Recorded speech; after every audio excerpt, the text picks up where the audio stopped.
Hello guys, welcome to this video about the empirical rule, aka the 68, 95, 99.7 rule. This rule is a helpful tool in statistics. However, it must be stressed that this rule applies specifically to symmetric bell-shaped data, not to skewed data. If you find yourself in a fog when you encounter these terms like symmetric bell-shaped data or skewed data, I would recommend you to review the videos about graphs. In addition, we are going to use some knowledge from the video on measuring position in distributions, so you might want to review that video as well. Now you might be wondering, why is this rule called the 68, 95, 99.7 rule? Well, it states that in a bell-shaped distribution, like this one down here, about 68% of the data fall within one standard deviation of the mean. The mean is located at the axis of symmetry. Meanwhile, approximately 95% of the value lie within two standard deviations of the mean, and 99.7% of the values lie within three standard deviations of the mean. In the horizontal axis, we can read the z-score. 68% of the data has a z-score larger than -1 and smaller than +1.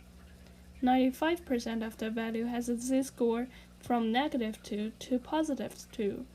At the same time, almost all data has a z-score between -3 and +3, which means that they fall within a span of 6 standard deviations. Given this information, we can say that the standard deviation of a bell-shaped data is roughly between 1/6 and 1/4 of the range. This helps us to quickly estimate the standard deviation of the distribution, which is very helpful.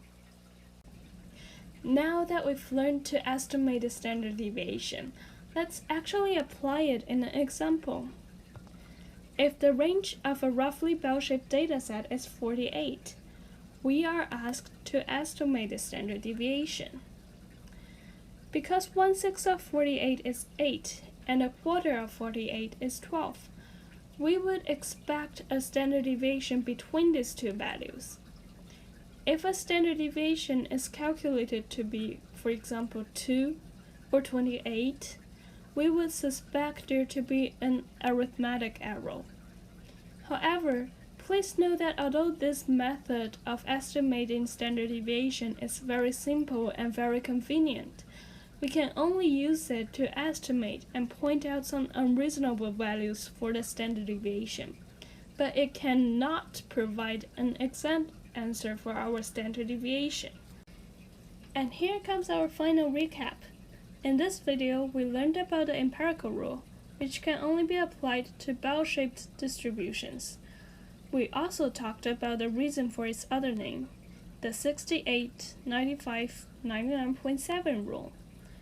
We also learned to use it as a method to estimate the standard deviation of a distribution of this kind. And that's all for today. See you in the next video. Bye.